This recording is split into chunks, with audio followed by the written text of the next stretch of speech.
Good afternoon, everyone. Happy New Year. This is Sam Drew for the National Dropout Prevention Center, and I'm here, as I normally am, with my co-host and colleague Marty Duckenfield, also with the center.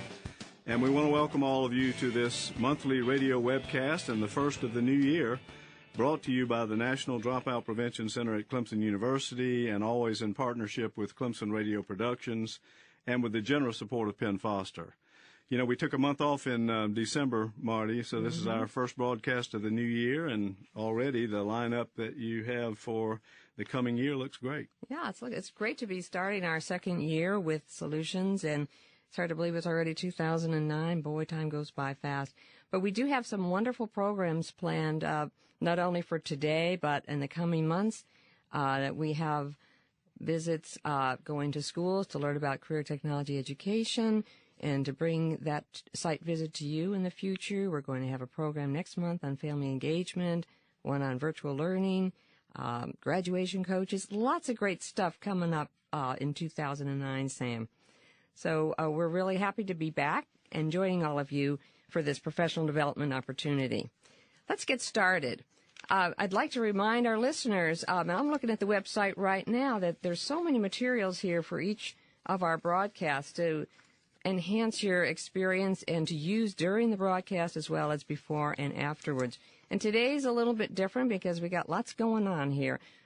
First of all, when you look at the website, it says View Presentation Slides. You should have that open now and ready to look at before the program begins, and our guest will take you through that. But we have another one that we want you to open today as well. That's what I'm saying. We're starting the new year with a bang. And if you scroll down on that web page, you'll see something that says A Systemic Approach for Dropout Prevention. It's a PDF. If you could open that and have that ready as well and have both of those up there on your screen, you'll be ready for everything that's going to happen today. There are a lot of other resources, as you can see. There is a short interview with Deb Dillon, who is our guest today. And when we were all together at our conference in Atlanta, we have some links to good publications and some PDFs, including the PERC process, which is a method that we advocate for bringing the community together to do collaborative planning, which is such an important part of the strategic planning process and dropout prevention. We hope you'll all be an active part of the program today, both as listeners and perhaps you might have some questions you'd like to call in and ask our guests. So there are two ways you can connect with us. Since this is a radio call-in program, we encourage you to call in any questions you have for our guest. And we have a toll-free number. It's 888-539-8859. And if there's anyone listening outside the country, would this not be cool? If we had a listener from somewhere else with the Internet, we can. But if you want to call in a question, you can. And it's 864-656-4550. That is just been changed, so the website hasn't caught up with that. So do listen to that if you're calling from outside, 864-656-4550. I'm also set up to take any questions on email. And so our email address is ndpc@clemson.edu. And please put the word solutions in the subject line. We'll be monitoring that throughout the program and try to get to all your questions and hopefully any call-in questions as well. Good. And today also, Marty, we have we were approaching this a little differently. Normally we have only one PowerPoint for our listeners to pull up, and today we have more than one. So yeah, those two that I mentioned. Good. Yeah. So I think we'll direct you to which one to use as needed, right, Sam? Great. Okay, good. Thanks, Marty. We're looking forward to your calls and your questions today. The program today is an opportunity for all of you listeners who are either beginning or are implementing a strategic plan for dropout prevention to talk with someone who has a lot of years of experience under her belt at doing this. And the program focuses on the solution of systemic renewal, one of our 15 effective strategies, We've advocated these strategies for over a decade now, and it's systemic renewal and how you organize the school and community to really begin the process of systemic renewal. And so joining us today from Fargo, North Dakota, where I understand this morning it was minus 25, is Deb Dillon, the Director of Alternative Programs there. And it's a position that she's held since 2003 when the district really began its planning for dropout prevention. Deb, welcome to the program today, and I hope you are bundled up or in a warm place. I am in a warm place. Thanks, Sam. It's great to be here. It's great to have a chance to share our experience with some of the other schools so that hopefully they can have the kind of positive outcomes that we've had. Well, we hope so, too, and we know that the information and guidance and examples that you'll be able to give listeners today will really help them toward that objective. I wanted to, Fargo, North Dakota used the National Dropout Prevention Center to conduct a process that we call PAR, Performance Assessment Review. And Deb is going to comment primarily on what was happening in that district prior to PAR and what's happened since over the last 4 years or so. But I thought that we needed to do a very brief setup for our listeners to let you know what PAR is, and we won't spend a lot of time on this, but so that when Deb is talking about this, you'll understand what the PAR process is. So with that, if you would first go to the PowerPoint entitled A Systemic Approach for Dropout Prevention, and open that PowerPoint, you'll see a title slide, and go ahead and move to the second slide, which is a graphic called Performance and Assessment Review Framework. And while you're doing that, let me say simply that PAR is really a systemic approach to identifying problems related to dropout by analyzing data, and from that data finding and applying solutions that might work, and then evaluating over time those solutions and modifying and correcting those solutions until you have success, and doing this on a continuous basis. So it is very much a tool for systemic renewal. If you look at that first graphic, again entitled Performance and Assessment Review Framework, you can see that PAR starts with identification of a problem, and not just a problem with students, but problems with individual students, problems in the community, and problems with the school that relate to dropout prevention. And we do that through utilizing research-based risk factors in each of those areas. If you move then to that middle circle, that's all done through data collection, both quantitative and qualitative, and an analysis of those data in terms of what the data tells us about the problem and suggests for us about solutions. We are very excited about a new and very cutting-edge tool having to do with the quantitative data aspect of all of this, Dropout Early Warning System, or DEWS, developed by our partner Olympic Behavior Labs and now fully integrated into the PAR process, and Deb, something that we didn't have when we came out to Fargo. We'll talk more about the DEWS system later. And then finally, from those data that you collect and analyze, solutions are suggested in the way of targeted interventions for students or groups of students, community interventions, and school-wide interventions. So if you'll move now to the second slide, which is another graphic, I would say by that graphic that PAR is composed really of 7 steps. There's readiness for change, and you'll hear a lot about that from Deb in terms of how Fargo was ready for change. The data collection and analysis process, and DEWS is now integrated as a part of that.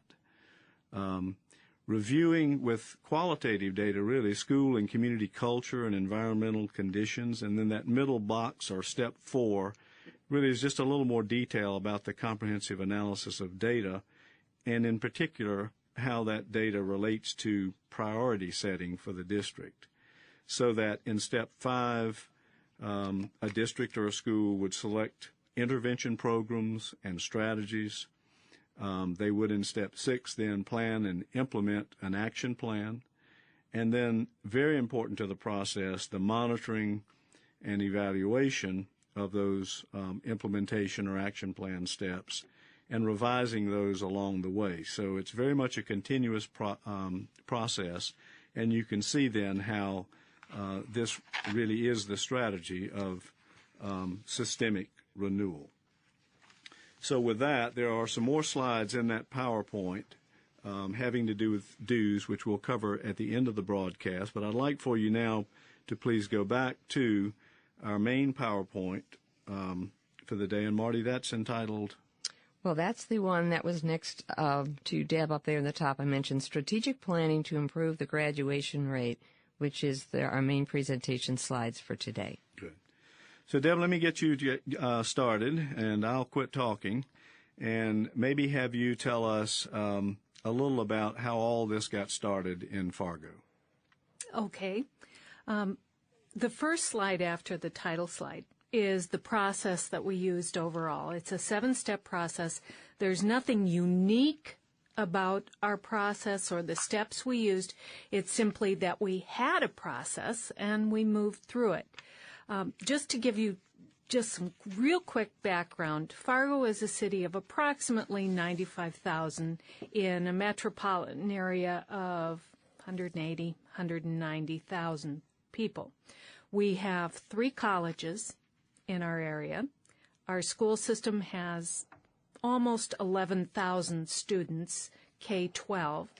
Of those students, 90% are Caucasian.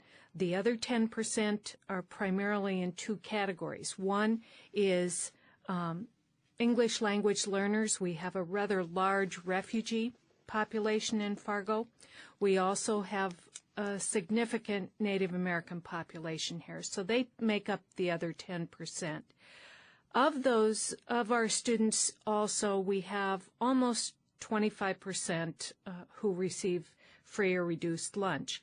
So it's very much a middle-class community, nice, normal, average community in the country. When we got a new superintendent, probably about 10 years ago now, we had been using data that said we had a dropout rate of about 2% and figured our graduation rate was about 98%.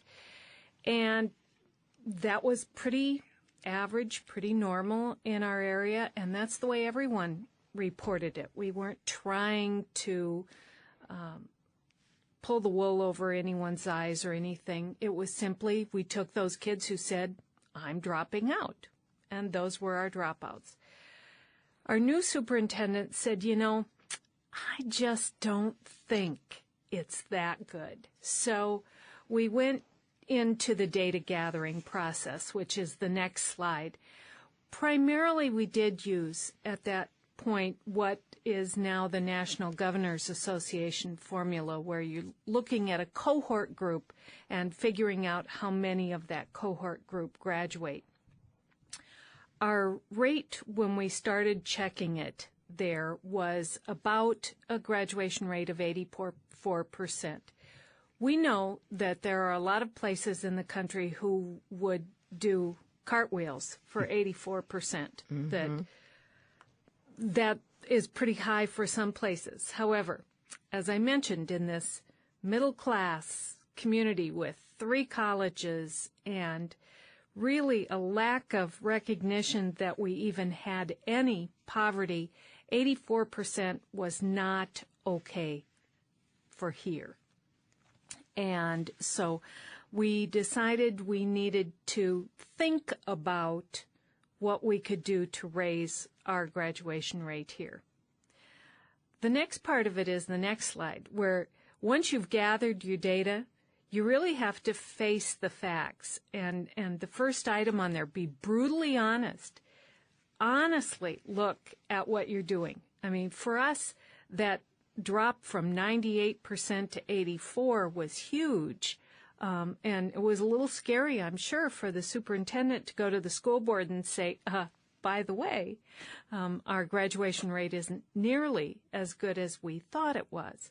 But you can't get any impetus for change until you have honestly looked at your numbers and figured out where you are. The next thing is to decide what's acceptable for your community. As I said, in our community, the 84% was not acceptable. So we had the impetus then to move forward. In some communities, like I say, they would be thrilled to get to 84%. Then, after we made that determination, we had to decide whether we had the personnel, the expertise, the credibility, and the determination to move ahead through this process entirely on our own. And I've told you guys before, I was not 100% thrilled that the decision was made to go with the National Dropout Prevention Center and the PAR process. But what a good choice you made. Oh, yes. Oh, we certainly did. But I thought I was the expert, and I didn't see why we needed to bring in a bunch of outsiders to tell us what I already knew.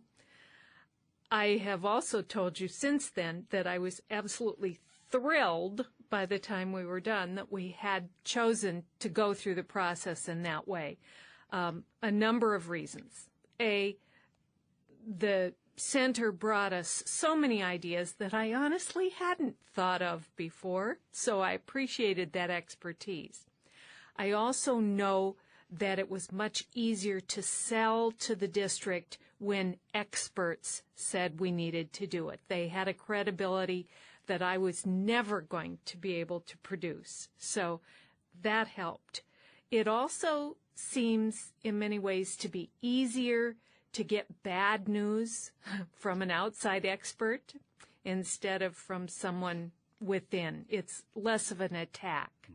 And so really we found that the PAR process was the ideal jumping off process for us to move ahead on this. So I have to say now that I'm delighted we went with it that way. Well, and I think this these first two steps, gathering data and what you're calling facing the facts, is really what we're talking about when we say preparation and readiness for change, that first step in PAR. Right. And it's significant, I think, that Fargo, with a relatively high graduation rate as compared to many districts across the country, was still ready for change, and that it was not willing to accept even that level of dropouts. That's true. We weren't. And when we disaggregated, we also had some groups that had poorer graduation rates than the overall rate. And so I think that's something, too, that you should consider, is whether you have pockets of students who are not doing as well as the others. That's an important point. And when you talk about gathering data, that's really what you discover in the data. Yes, right. Yeah, you do find where those needs are. I'm just going to throw out that toll-free number at this point. It's 888-539-8859. All right, we moved on then to determining what our issues were, and we decided the best way to do that was through the PAR process. We contracted with the center. First thing they asked us to do was to select a focus. We chose to focus K-12, the whole system, the whole community, what our issues were. It's possible you may choose a particular school, you may choose a particular grade level.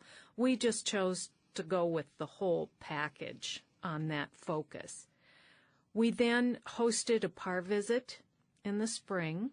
We had a team of 5, including Sam, who visited us for a week. Within, I think it was about 6 weeks, we received the preliminary report back from them, and then we were ready to decide, okay, now we've got all this information. Where do we go from here? What do we do? And that was the big question, wasn't it? Yes, it certainly was. And I think to indicate why we chose to do that, the 6th slide where it says determine the issues PAR visit is a quotation from the gentleman who was our superintendent at that time, Dr. David Flowers, who said that we knew there are things that the system can and must do to meet the needs of the children instead of trying to shoehorn those kids into the system. And so that was really what prompted this whole process for us. When the team from the center came to do the PAR visit, we were extremely impressed with the amount of information they gathered from such a broad range. They did interviews with students, with staff, with administrators from all levels, and the students and staff were from all levels and all buildings. They did parents, community agencies, business people, law enforcement, community members, so forth. So they talked to everybody in town, I think. They also did some data analysis and some site visits. They did site visits at each one of our schools. So they had this broad base impression and then took those back and put together their recommendations for us. We got 10 recommendations from the center. I have on the slides put down all 10 of those recommendations. They're under the Determine the Issues slides in your PowerPoint. I'm not going to go over every one of those, but I thought it might be helpful for you to see the range of recommendations that were made through this process. I am going to touch on 3 of the recommendations because I think they maybe were most important for us and the process that we've gone through. The first one I'm going to talk about is the first one on there where it says develop a system for coordinated planning and implementation of alternative education and dropout prevention. One of the things we discovered is that we had a little something going on here and another program going on there and some people in this school that had some ideas, but they weren't connected in any way, and nobody knew what was happening somewhere else. And so this recommendation focused on the need to have someone who would collect and coordinate all this information and allow us to do things that we weren't able to do because we didn't know what was happening somewhere else. A second recommendation that was particularly important to us was the one on the next slide, which was to implement professional development for faculty and school leaders. Probably the biggest obstacle that we faced was a lack of recognition, first of all, that we had a dropout problem. Most of not only the community, but the staff had no recognition whatsoever that we had any dropouts to speak of. And so we really needed to get past that and do some attitude change. And this particular item worked with that concept of addressing resistance to change. I know in the book Good to Great, the author indicates that the greatest enemy of great is good. We were good already. Things were good. Mm-hmm. Why do we want to mess with success? And so that, I think, that recommendation really helped us in seeing that that was a direction that we needed to take in moving forward here.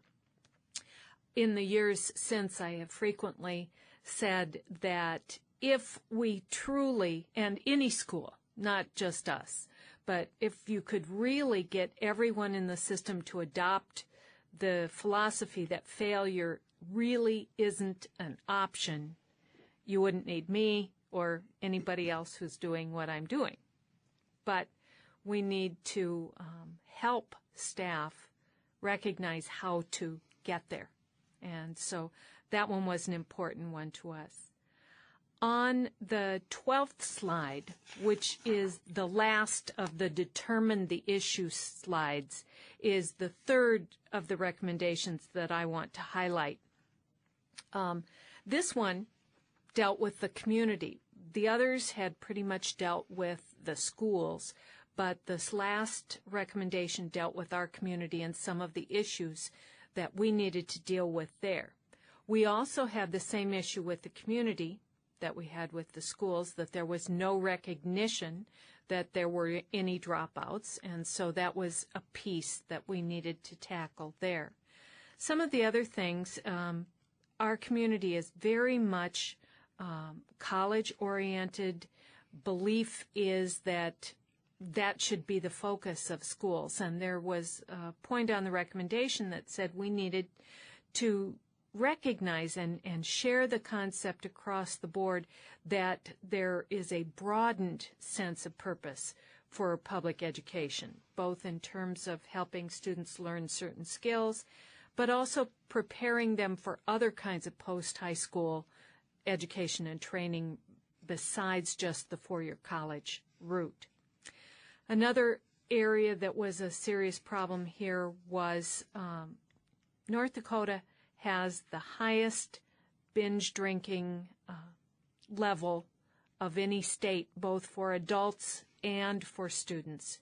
And so that has created problems for our students in finishing school and so forth. So alcohol consumption and the community attitudes about the alcohol consumption was an area that we really needed to focus on. And that was another one where it helped to have someone from the outside say that. Some of us in the inside had been saying it for some time, so it was nice to have somebody from outside say that as well. So those were the recommendations that we had from the center. We also felt that we needed to get a little bit more information about who our dropouts were. The due process, which I really don't know much about so far, would have been very helpful to us at this point because we went out and solicited a study by one of our universities, but they had a heck of a time gathering the information that was appropriate. So I'm really interested to learn more about that. That's why we are so excited about that dues process, Deb, and yep. we will take time in this broadcast to cover that briefly. Yeah, it would have been very helpful for us, I am sure. A few of the pieces that we picked up from the study that we had done indicated that 2/3 of our dropouts were male, which wasn't a huge surprise to us, but it was good to actually have that data. Something else that was a big surprise for most of us, should not have been, but it was that the vast majority of our dropouts were from low-income families. The reason that was so surprising for us is that I think there is and has been very little recognition in our community that we have poverty, that there is poverty in the community at all. And so for us to find that most of our dropouts were coming from homes in poverty was really a wake-up call for us in that regard. Another area that we found that was very helpful was that it showed us that involvement in activities was a huge benefit to kids and made a big difference in whether they stayed in school. So that has impacted some of the decisions we've made as well. Moving on in the slides, I'm now at the first Seek Solutions slide, which is number 13 if you're trying to find it there. We had all these recommendations. We had all the information on who our dropouts were. Now we needed to actually do something with it. We then put together a steering committee for the school district that included principals, counselors, classroom teachers from all levels in the district, our English language learners, staff, gifted and special education, alternative ed, district office staff, our education association. We put all of those groups together to help us decide how to address those recommendations and the issues that we were facing. one of the things that group came up with was a timeline for this, and that is one of the handouts that's available on the website. So if you feel like just seeing a timeline that we used might be helpful, that's available there as well. Well, that certainly makes the case that you don't do this overnight. No. And this started, back in 2003 and 4, so it's been a long-term process for all of you up there in Fargo. Yes. And we're still working on it. We're Good not girl. there yet. Good girl, yeah. You're not at 100% yet. No, we're not. You've got a ways to go. A little ways. Yep. Okay. On the next Seek Solution slides, we then broke the 10 recommendations into 4 general categories that we felt would help us to deal with those. Those categories were community issues, parent involvement, teaching and learning, and alternative programs. We then took those 4 categories and met with focus groups with students and parents, law enforcement, agencies, social services, teachers, staff members, all kinds of focus groups to try to get input from all of our stakeholders to make sure that we were getting the needs met from all those groups and including their perspective in our overall plan. This to me is such an important piece of what you all done up there, because dropout prevention is a community problem. So often the schools feel the burden, but it is a community problem, and to bring everybody to the table like you've done is what we need to do. Absolutely. In fact, right now, I had a conversation just this morning with our local United Way president. We are just now starting a project with United Way through their national focus on dropout prevention, which will be a community-wide effort not only for Fargo but for the communities surrounding us. So we're going to work as a broader community to try to determine what the whole community can do to reduce our dropout rates. That's so great. It's really exciting for us to be able to spread this to our area as well as within our own school system. It's wonderful. So we sat down with all this information to create a plan, and the plan ended up with 5 areas. First of all, we wrote a mission and goals. That actually was pretty simple because we had gathered all the information prior to that and the recommendations and so on. So the mission and goals went pretty easily. Likewise, the second point there, which was early identification. Everyone could agree that that was absolutely essential. And when we talk about early identification, we're not necessarily talking about kindergarten or first grade. We're talking about the first time it becomes apparent that that student is struggling, whether that's in kindergarten or 6th grade or 11th grade, whenever it is, you need to respond immediately. And so we recognized that and looked for criteria that would help us find that. Again, where I think that dues process might be helpful. Exactly, and both aspects of that actually are important. I think the way you define that is extremely important. That is, the first time it manifests itself, that it be acted on, but also just in general an early identification system, because so often there are kids who are in trouble who are sort of under the radar, and they're not picked up until it's too late. And I think I'd like to take this minute to refer our listeners to the National Dropout Prevention Center website, where we do have a report on risk factors and exemplary programs that does have the research base for riskness, and it goes back to before a child even enters a classroom. We have to be watching this from the very earliest days. It's not a high school problem or a middle school problem. It's totally K-12. And as you mentioned, your approach was K-12. And so you were looking at those children and families at the early ages of schooling, where the problems are starting to surface, and there are definite risk factors to be looking for. So listeners, you might want to look at that to see what the risk factors are. Right. We also recognized that not only did we need to look for those kids where we could say this student is at risk for dropping out, but also to look at those students who are underperforming. In many ways, I think that's a larger issue for us here, those students who could be performing at much higher levels and aren't. So we really did look at both pieces of that as we moved forward here.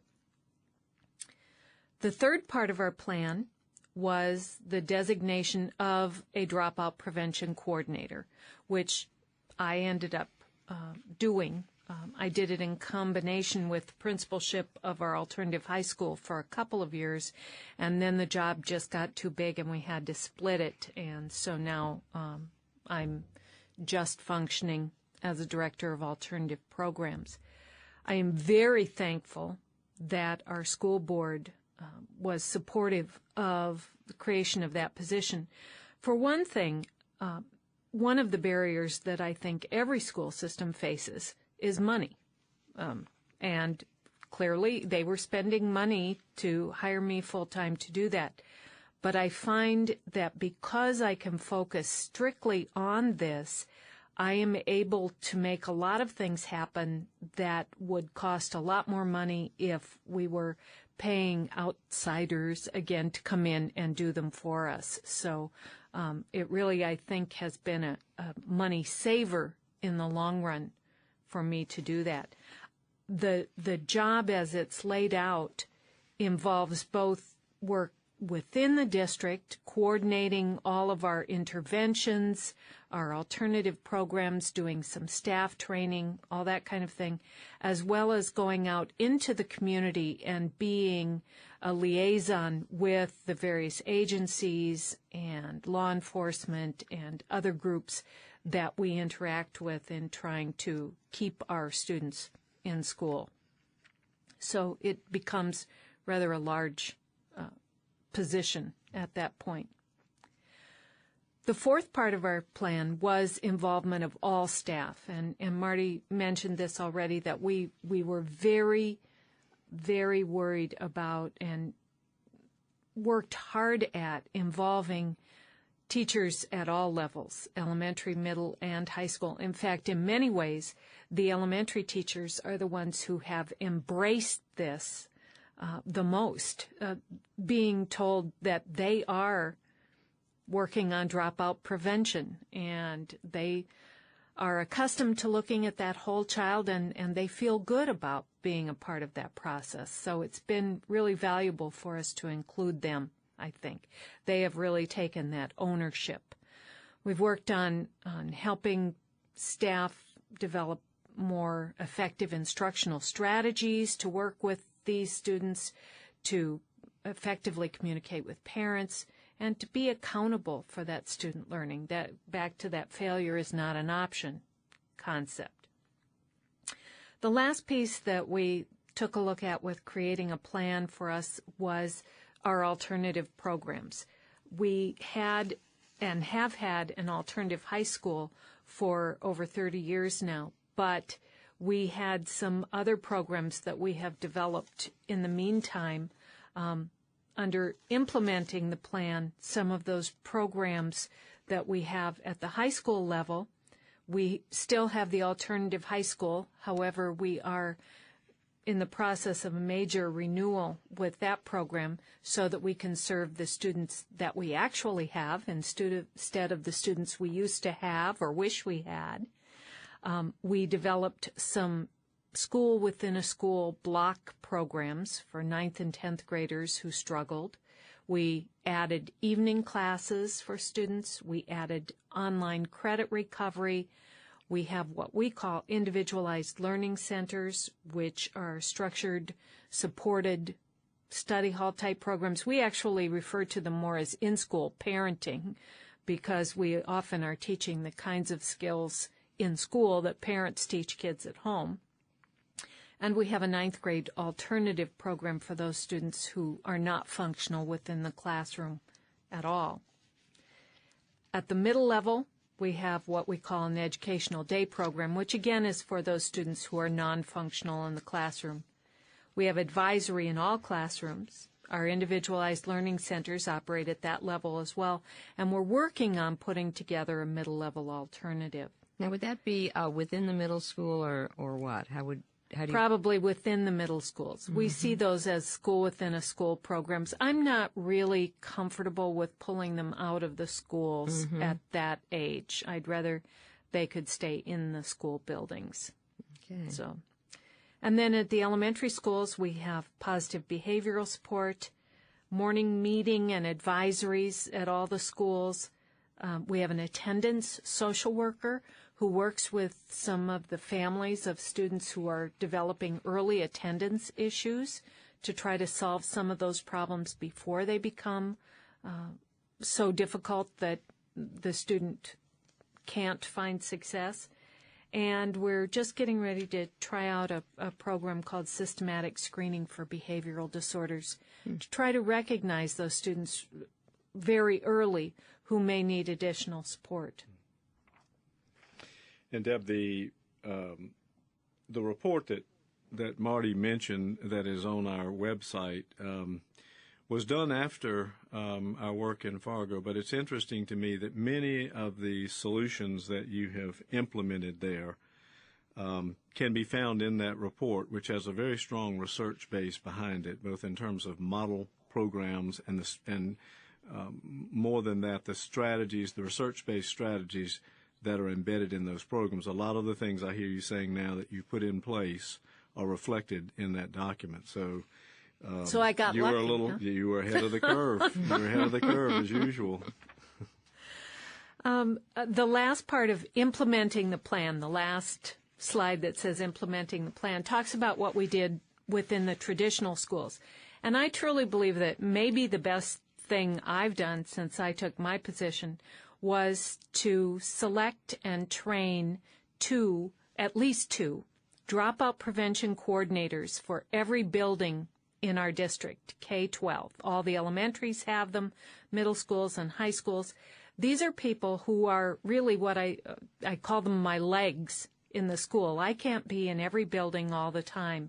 And so it's their job to help their particular school look for those areas where we might need to provide additional support or activities or programs to help students be successful. So they are out there doing their jobs, and they've developed some fabulous programs in some of our schools to help students be successful.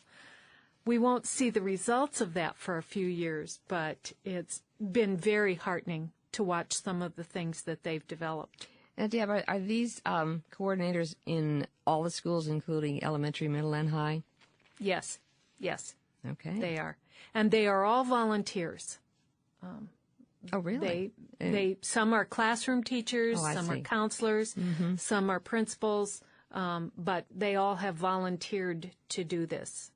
I have not had to go and twist any arms. They're excited about the impact that they're having. So, well, those are the best ones, the volunteers. That's for sure. Yep. Some of the other things we're working on in the traditional schools, we are working hard at developing an effective RTI process. Every dropout prevention coordinator worked with his or her building to develop a pyramid of interventions for that particular building. Deb, RTI, could you explain to our listeners what you mean by that? Okay. RTI is a program called Response to Intervention. And what it is it's associated with the new IDEA rules, but it deals with looking at a student who is not having success in school and trying to develop solutions for that and continually ratcheting up those solutions as necessary to help that student, finding the right answer for each student to help them find success. The last item I have under that implement plan is that we have also developed a school attendance review board. This is a community board. It includes juvenile court, social services, public health, some other agencies and the schools, and that group takes a look at students who have developed severe attendance issues and trying to problem solve ways to help the student and or family get past some of those attendance issues. It's been a very cooperative effort with the community, and it's been really encouraging to see that happen. The last step in our process is the evaluation of our programs and processes. This is something that needs to be ongoing. We have a number of ways we deal with that. We've developed a study committee for dropout prevention. That committee developed our own alternative education standards. We are in the process right now of trying to determine what our key indicators for those standards are. And so we're using those to help us evaluate. I have a community advisory board that gives me feedback, and obviously we use data regularly. We have reached a point where our graduation rate is in the range of 89 to 90%. And we're really pleased with that, but that still means we have 10% who aren't making it. So we're still working on that. Of that 10%, however, in the last class that I checked for, we had 43% who have already received a GED. So, all right. Well, that's good to hear, too. And finally, the last slide, before my information slide, talks about some things that we're still working on. So you can see I still have a fairly good-sized list of things that I keep adding to the list. It never seems to go away. I keep hoping I'll work myself out of a job, but I haven't managed to get there just yet. So that time will come, and hopefully it'll be called retirement. And you hope that you leave this with someone who will be as enthusiastic and passionate about it as you are. Because it just doesn't go away. I'm just curious. No, I'm afraid not. And I'm just curious about, what's one of the major lessons you've learned out of going through this process? I think one of the major lessons we've learned is that, as we mentioned earlier, this needs to be a community process. It can't be just one person out there doing it by themselves, whether it includes the whole school community, and that for us is K-12. It also includes the greater community and working with all of our partners outside of the school system. And so no student who drops out does so in a vacuum, and we need to all work together to try to make a difference for those kids. Mm-hmm. And every school or district has its own way of involving community, but I might make mention also that as a part of the resources that we've put up for you for this program, there is a process there called PERC, Planning Effectively for Resource Collaboration, that we invite you to take a look at. And Deb, that's something that we're not doing a lot of either when we were up in Fargo, but we've done that in other districts across the country, and some find it a very helpful process for involving the community really around any problem, but we've tailored it to the dropout issue. So, I just want to say that it is so rewarding for us to see the progress that you've made in Fargo, again, starting with a relatively high graduation rate as compared to other districts across the country, and succeeding in a relatively short period of time of raising that rate to around 90%, which is as high as any district in the country. And we come in for a week and we work hard and we give the district the best information we have and make the best recommendations we have. But obviously, it is the commitment and planning and hard work that follows that really makes the difference, and that's certainly evident here. But for our listeners, let me try and sum up, Deb, this whole process of systemic renewal. It it seems to me that as I listen to you present this, that there are several keys here, in no particular order, but certainly there has to be a level of leadership and readiness, to take this on. There's analysis of data, both quantitative and qualitative, and in whatever way you are able to collect those data and analyze the data. Certainly there's involvement of community, which you've just talked about. Coordinators of this process are important. That the plan is long range is important. And while you didn't have time to cover each and every year of your Create a Plan slides, it's significant, I think, that the listener, in looking at those slides, can see that there were particular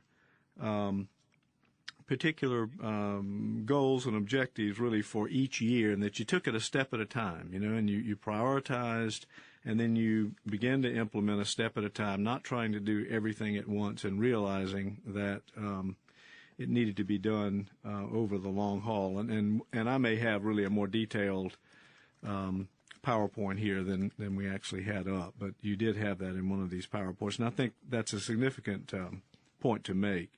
To keep at it, keep monitoring and evaluating and adjusting over that period of time until you have programs in place that are actually working. Those may not be all of the keys. Did I miss any? That sounded pretty good to me. And as you said, we had a question that came in by email about what progress have you shown, and you answered that question already. And with respect to those keys that I just listed, though, how would you rate the importance of district leadership in this process? Absolutely essential.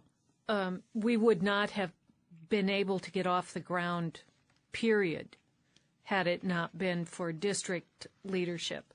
I think, for one thing, I think the dropout rate can be kind of, at least here, could be kind of a touchy process. And if it's somebody who is not seen as a power figure who's pushing it, it could create a great deal of upheaval. And so for us to have the guy at the top say this is something we need to work on made a huge, huge difference for us. Yeah, and we've seen the impetus for this come from the district superintendent in some cases, and that's ideal. But also we've seen that leadership also come from the community often, and enlisting the support of the superintendent. Mm-hmm. So. It's not unusual for particularly businesses to notice those kinds of problems and prod a school or a district to get involved with this process. So, now some districts might say to you or to us, it's wonderful to have a district coordinator, a person who's is devoted to this day in and day out. But we really can't afford that, and so how important is it to have a district coordinator? I think it's extremely important to have someone who is focused on this. Mm-hmm. Now, whether you have a whole separate person, I understand that not every district budget will be able to allow for that. But, for example, I spend most of my time attending meetings because then I do two things at those meetings. I advocate for the needs of this population. I also, however, take information from one group to another and make sure that we're not wasting effort. So often, I think we have a tendency to, as I said, somebody off in one direction is doing something and somebody in another direction is doing something.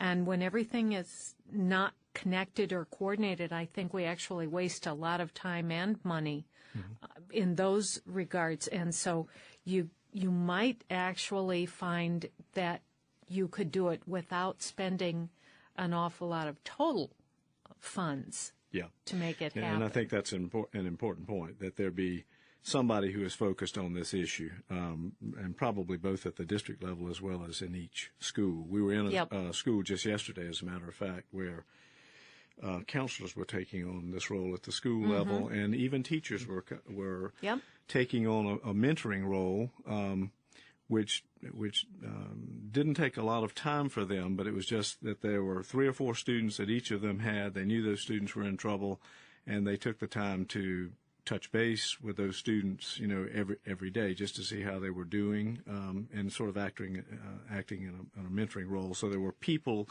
at that school and at that district who were focused really on the dropout issue. Right. I mentioned earlier in this broadcast how excited we were about the possibilities with this new dropout early warning system, or DEWS, integrated into PAR. And I want to take just a few minutes here at the end of the broadcast, if I could ask our listeners to go back to the PowerPoint entitled A Systemic Approach for Dropout Prevention. We went through the first 3 slides there talking about PAR and what it is, and the 4th slide is entitled What is DEWS? And there are only about 4 slides there. And I want to quickly go through that so that our listeners will understand what this is and why it's such an important tool in the PAR process now. And some of this, Deb, will go back to what you said in terms of analyzing data, and you got it done, but it's difficult to do that by hand, and certainly difficult to look at longitudinal data. Yes, so, very quickly then, on that first slide, basically just a definition that it uses a web-based and a comprehensive data management system that can predict potential dropouts. And that's an extremely important point about DEWS, is that it uses a predictive analytic model, and that is it weights risk factors, and through various computer machinations that I'll never understand, actually gives a weighting to various risk factors, and it does that in a very accurate way. If you'll move to the second slide, the key elements in this DEWS is that it can use routinely accessible data. So if you've got a state database, then it can tap into that.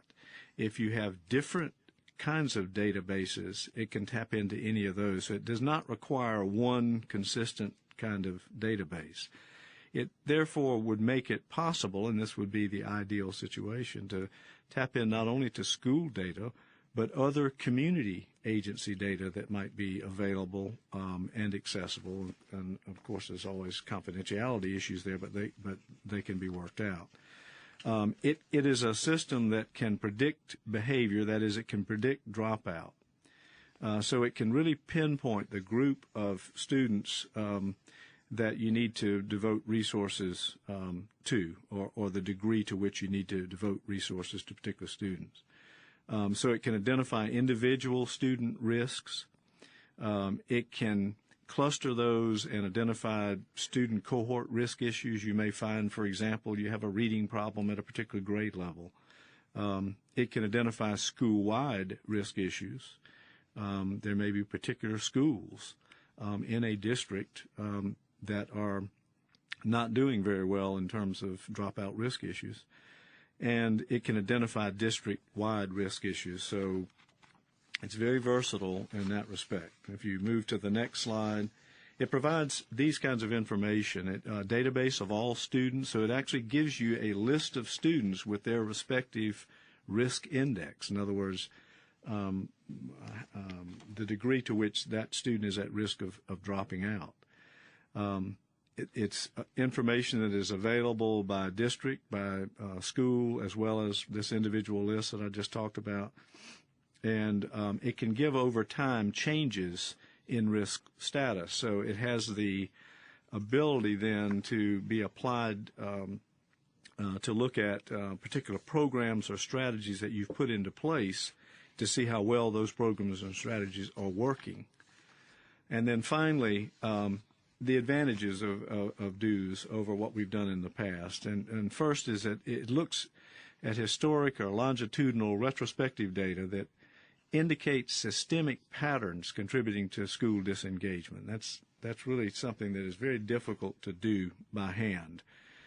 For the second reason, it analyzes huge amounts of data and multiple risk factors, which also saves time and money, but quite frankly, almost impossible to do by hand, which is the way we've done data in the past. Certainly we use computers and we use spreadsheets, but this does it in a totally different way, so it can handle large volumes of data.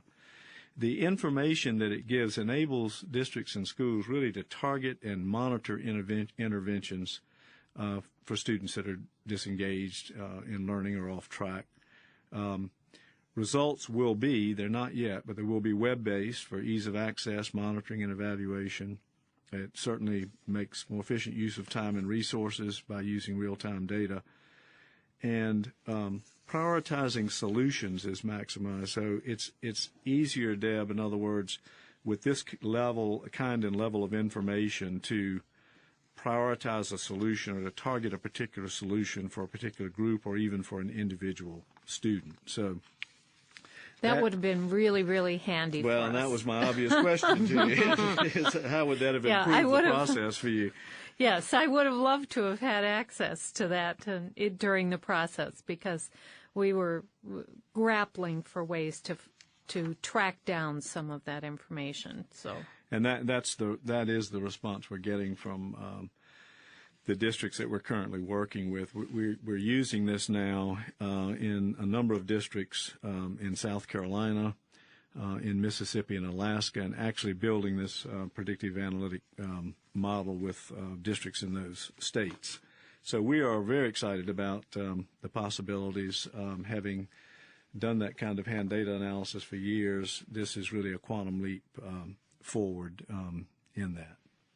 Well, one thing sounds great. Like to comment on just myself here is that we talked a lot about this risk factor report, and the risk factors that are quantified here do relate to the research-based factors that have risk, and that whole principle about the more risk factors a child or school has, the more likely the situation of dropout is. So this magical system that computers do about bringing all these factors together to provide a risk index is a really significant development based on these factors and the fact that the research found that with multiple risk factors, a child is more likely to drop out. And I think that's a huge part of what DEWS is helping us do, is quantifying this and being able to pinpoint those children, those cohort groups, those schools, and other aspects in the community that need some assistance. Well, I'm afraid I'm going to have to sign off here, guys. So we're signing off also. Our time is up, and I want to thank our guests for this month, Deb Dillon of Fargo, North Dakota Public Schools. Fargo is an example, really, for the nation on how to do systemic renewal and the kind of results achieved from a solid systemic renewal process. So, Deb, we thank you so much for your time today, for being with us and all you've been able to offer to our listeners. It's always good to get together with you, Deb. Hope we see you soon. Okay, thanks a lot. Well, here we go again. Another webcast has come and gone, and I think we've learned an awful lot in this one. Boy, my head is spinning with all this. And we want to tell our listeners to, once you've got this under your head, to start thinking, okay, here we've got the whole framework of planning. What are some of the strategies and what are some of the solutions that we can put in? So we've got some new programs coming up, as we mentioned, and the next one will be in February, on February 10th, and we're going to be featuring Ann Henderson, and the topic will be family engagement. So please put that on your calendar for 3:30, February 10th. This is such a crucial part. I think you heard in Deb's conversation about how the community, including parents, have been involved in helping that community, Fargo, North Dakota, increase their graduation rate. And I know you want to do that too and involve your parents. So listen to us next month.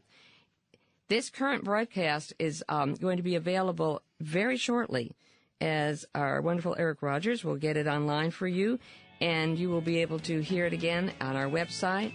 www.dropoutprevention.org/website. And you can put it on your iPod. Remember, you can subscribe to Solutions through iTunes. So thanks to all of you for listening and participating. And remember, we know why students are dropping out of school. And with research-based solutions, we can assure that all of our students graduate.